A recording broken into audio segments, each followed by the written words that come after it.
Jeg skal løse opgave 1A og B, og i A'eren skal man bestemme længden på AB og vinkel B i trekant ABC, som ses på figur 2.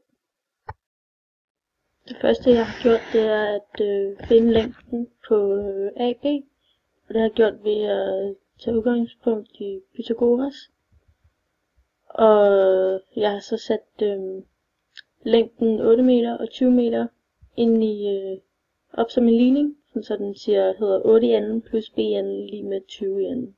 Og det er så beregnet i T-inspire, som ses her ved at skrive solve, parentes 8 i anden plus b i anden lige med 20 i anden, komma b, og så parentes igen, hvilket så giver 18,3303 eller minus 18,3303, men vi tager udgangspunkt i den positive, da der ikke er en minuslængde.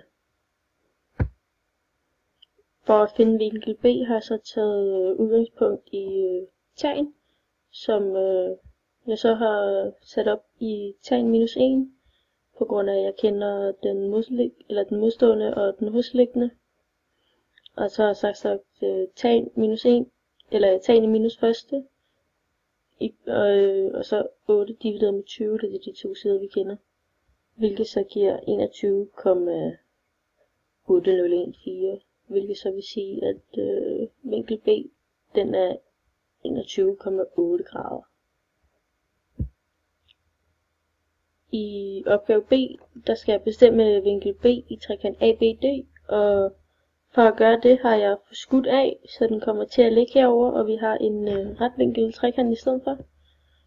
Og der har jeg så igen taget udgangspunkt i tan, og jeg har så lagt de to sider sammen på den modstående, så 8 meter plus 7,32 meter, hvilket så giver 15,32 meter.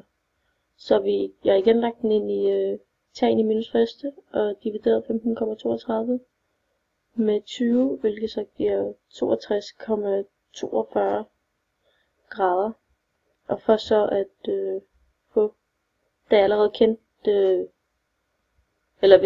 kendte vinklen på den ene halvdel af B, inden vi forskød den, så minuser vi bare det med, eller det tal vi har fået med gradtallet jeg fik i opgave A, hvilket så giver 40,62. Og det var så opgave A og B.